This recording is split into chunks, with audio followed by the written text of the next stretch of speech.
discrète et concentrée, elle travaille seule à la maison ou sur le pas de la porte, entre voisines du quartier. Travailleuses isolées et donc peu visibles, elles font néanmoins partie d'une histoire collective d'artisanes ouvrières du fil dont le savoir-faire artistique faisait la fierté des maisons commerciales spécialisées. Dans le pays d'Hennebont, des centaines de brodeuses, ouvrières ou modestes patronnes, souvent liées au monde des forges, ont maintenu active l'industrie de la broderie à domicile jusqu'aux années 1950. Bien moins onéreuse que la dentelle au fuseau, la mode de la broderie sur tulle se développe au cours du XIXe siècle grâce à la mécanisation de la production du support, le tulle mécanique, sorte de résille à maille hexagonale.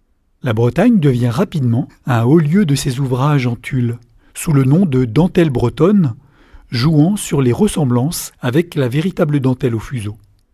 Stimulée par le tourisme, la demande s'envole, relayée par des ateliers et magasins spécialisés.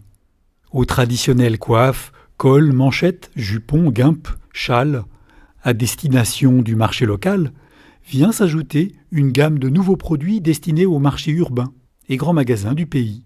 Tissus d'ameublement, lingerie, layettes, articles de communion, etc. Dans le Morbihan, l'Orient voit se multiplier les maisons de négoce familiales, souvent fondées par des femmes, intermédiaires entre les brodeuses à domicile et les débouchés commerciaux nationaux ou internationaux. La seule maison Ingrat, fondée à Lorient en 1918, fait travailler plusieurs centaines de brodeuses au milieu des années 1930. Suivant les mots du militant socialiste lorientais Louis Crène, en 1936, l'industrie dentelière permet à un grand nombre de femmes, de marins et d'ouvriers d'apporter un appoint appréciable au gain familial. Les brodeuses sont nombreuses du côté d'Inzinzac, Le Christ, Langroise, Hennebont, filles, épouses ou mères d'ouvriers des forges. Certaines travaillant pour leur compte, les autres salariées des maisons de commerce lorientaises ou de négociantes plus modestes, d'Hennebont ou Ploué. La maison qui emploie fournit le fil, la toile et les motifs dessinés sur papier.